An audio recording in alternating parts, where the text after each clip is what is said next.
बच्चों, पिछले क्लास में मैं कपड़े का क्रय करने का प्रयोजन और गुण के बारे में बताई थी। आज मैं कीमत के बारे में बताने जा रही हूँ। पहला पॉइंट पहले था बाह्य रूप, आज दूसरा है टिकाऊपन। टिकाऊपन प्रत्येक व्यक्ति की यह इच्छा रहती है कि जो कपड़ा हम खरीद रहे हैं वे काफ़ी दिनों तक हमारे काम आ सकें।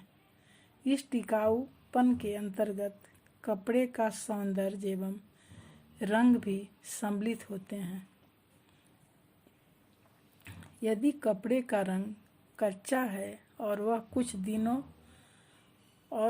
दिनों में भद्दा दिखाई देने लगता है तो उसकी मजबूती भी काम में नहीं आती, क्योंकि ऐसे वस्त्र को पहनना कोई पसंद नहीं करता।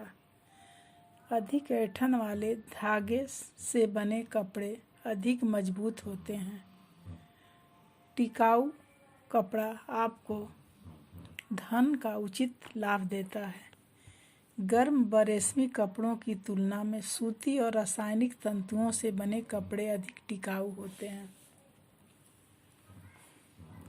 तीसरा है परिसज्जा। उत्तम गुणों से परिपूर्ण कपड़ा उपलब्ध कराने के लिए कपड़े पर विभिन्न प्रकार के परिसज्जा की जाती है। अतः हमें अस्थायी परिसज्जा वाले कपड़ों का ही चुनाव करना चाहिए। कभी कभी कपड़ों पर की गई परिसज्जा शीघ्र हट जाती है और कपड़े का रंग रूप बिगड़ जाता है। अतः कपड़ों को खरीदते समय परिसज्जा के लेबल को अवश्य देख लेना चाहिए। रंग के पक्केपन को भी देख लेना चाहिए कि जिस उपयोग के लिए कपड़ा चाहिए उसी के अनुरूप रंग का पक्कापन चुनना चाहिए। आगे नंबर धुलाई की सहजता।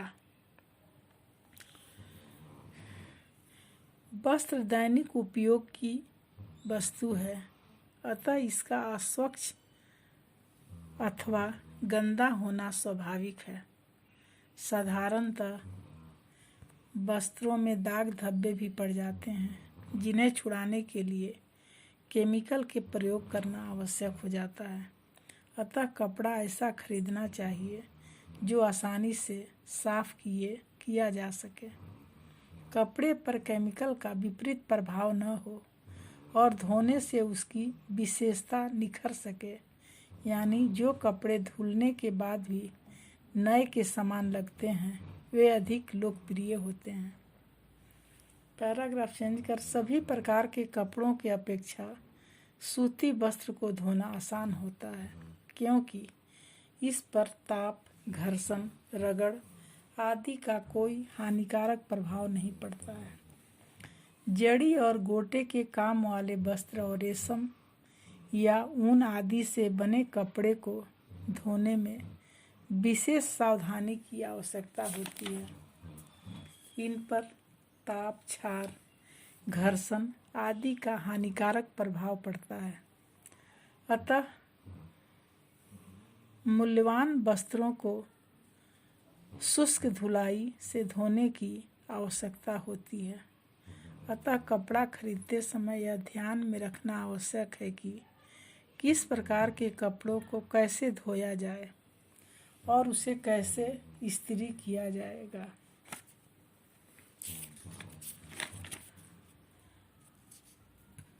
आगे नंबर है कीमत। वस्त्रों को खरीदते समय कितना पैसा वस्त्र में लगाया जाए, यह वस्त्रों के चयन में एक निर्णायक तत्व है। प्रत्येक व्यक्ति को अपने आय को देखते हुए सर्वप्रथम यह तय करना चाहिए कि हमारी वस्त्र संबंधी आवश्यकताएं क्या हैं और हमें कौन सी वस्त्रों की प्राथमिकता देनी है। कपड़ा खरीदने से पहले उपभोक्ता को विभिन्न दुकानों पर उस कपड़े का तुलनात्मक अध्ययन करना चाहिए। कपड़े का मूल्य निर्धारित मूल्य के अनुरूप है या नहीं, यह निश्चित करना भी आवश्यक है। पैराग्राफ चेंज कर, जल्दीबाजी में खरीदारी करने से पैसे की अधिक लग जाते हैं और उद्देश्य पूरा न होने की भी आशंका रहती है, क्योंकि कई बार ऐसे कपड़े खरीद लिए जाते हैं जो या तो हमारे पास पहले से मौजूद रहते हैं या कभी कभार ही इस्तेमाल होते हैं। अतः उद्देश्यहीन खरीदारी करने से थकान और समय दोनों नष्ट होते हैं। पैराग्राफ चेंज कर, अधिकांश व्यक्तियों में यह भावना आ जाती है महंगे और कीमती कपड़ों का ही पोशाक सबसे अच्छा माना जाता है। ऐसा कुछ हद तक ठीक भी है, क्योंकि अधिकतर कीमती कपड़े टिकाऊ भी होते हैं और व्यक्तित्व को आकर्षण भी प्रदान करते हैं। लेकिन यदि उपभोक्ताओं में सूझबूझ हो तो कुछ कम दाम में भी ऐसे कपड़े खरीदे जा सकते हैं जो देखने में आकर्षक और उद्देश्यों को पूर्ति कर सके।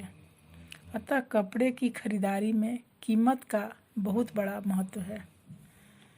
आगे नंबर है मौसम, सीजन।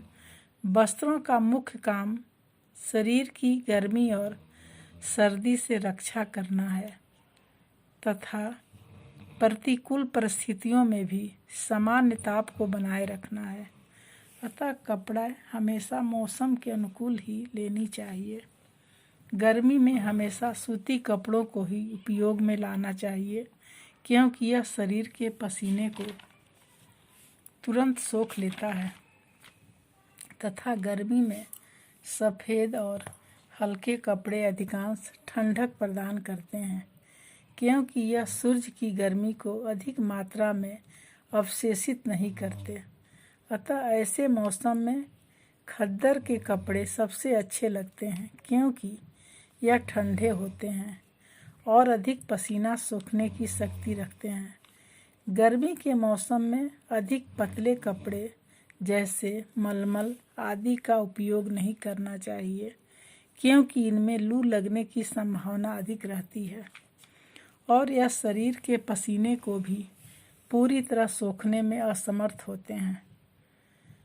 पैराग्राफ चेंज, सर्दियों में शरीर को गर्म रखने के लिए ऊनी कपड़े खरीदनी चाहिए, क्योंकि ये ताप के कुचालक होते हैं, इसलिए शरीर के गर्मी को बाहर निकलने से रोकते हैं।